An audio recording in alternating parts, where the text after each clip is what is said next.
This is a case which is 3 months post-operative IPCL and had a very acute intraocular pressure rise, which resulted into a fixed dilated pupil, which did not recover even after the pressure was controlled. So the patient was referred to me for doing whatever help I could do for the patient. You can also notice a PI which was done by the previous surgeon in order to probably reduce the intraocular pressure, but to no avail. Finally, the patient was controlled on medication after some time once his inflammation settled down. Now, I have decided to go ahead and do use some myotic in the eye to see whether any kind of installation of myotic in the eye can help. Technically, this surgery can be very difficult because in the anterior chamber, which is approximately 2.8 millimeter, you already have a phakic lens which had a vault of around 700. So my working space is only 2.1 millimeter and I am working in a very restricted space. So I'm trying to do a single pass 4th row pupilloplasty. So I start by creating side ports. Now this particular technique was described by Dr. Amar Agarwal, and this is one of my go-to techniques for doing a pupilloplasty.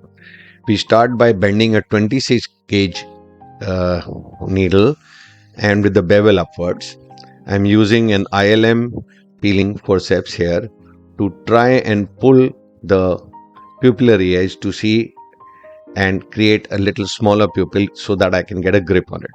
Having done so, I use a straight needle with 10-0 proline, and the trick here is to hold the needle as near as the sharp edge as possible to have a better control and to go with side to side movements inside. Otherwise you can actually go through the corneal or the scleral tissue.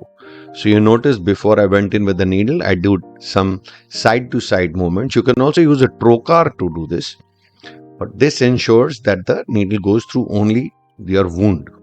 Now again, using the ILM forceps, I hold a particular edge of that part of the iris tissue without causing much stress.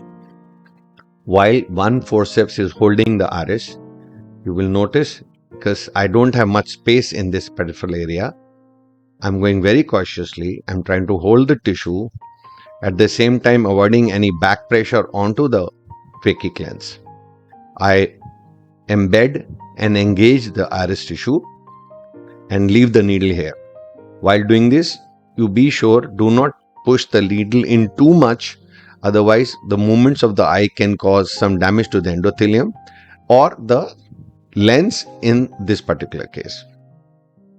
Now I create another side port to go and hold the opposite part of the iris tissue with the ILM peeling forceps.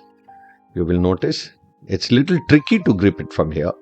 Now, using the opposite side port with the 26 gauge needle bent, I create an opening into the iris.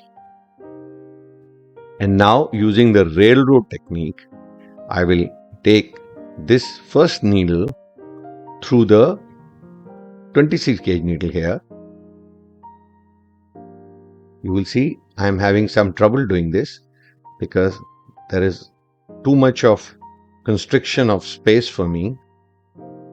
Once having railroaded the needle, I slowly pull it out. Now while doing this, you have to make sure that you pull the needle straight and don't pull it upwards, otherwise the trailing part of the needle can actually damage your phakic lens.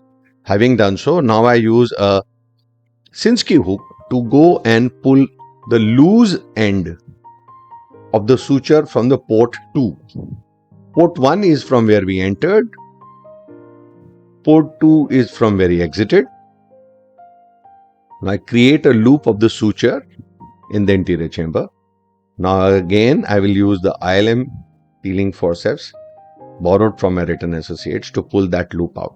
Now once you're doing this step, be very careful. Don't pull too hard. Otherwise, the wire can cheese wire through your iris and damage your tissue.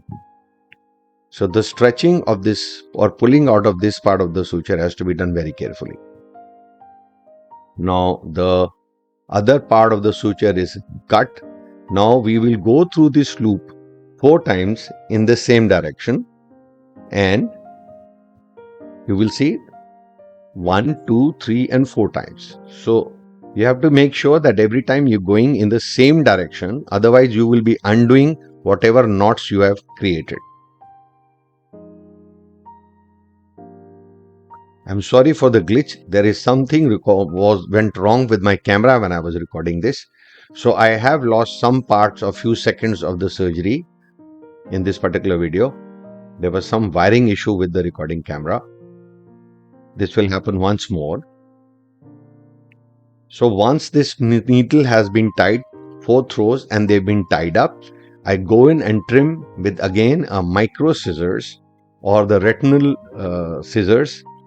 Now going in for the opposite edge of the pupil. Here again we will be able to see the steps in detail and hopefully without any glitch. Though a glitch does happen in between again, there was some issue with the wire which was loose, and I guess every time we moved the microscope, we lost the recording for a couple of seconds before my camera came in again. Now the same steps will be repeated here. The needle is taken in. I again use the ILM peeling forceps. Again, there was a little glitch and I lost that particular part of the video. So editing it again. I have pierced through the iris. Again, not pushing the needle too much. You will see this glitch will happen a couple of times, once or twice.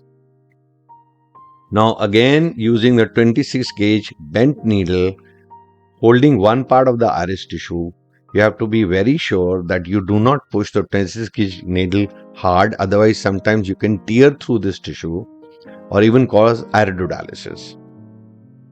Now again, holding this needle and trying to engage it into the 26 gauge needle to do a railroad.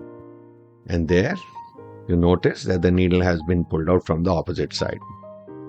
In this particular segment, you will be able to actually notice the single pass 4 throw which got deleted in the earlier part.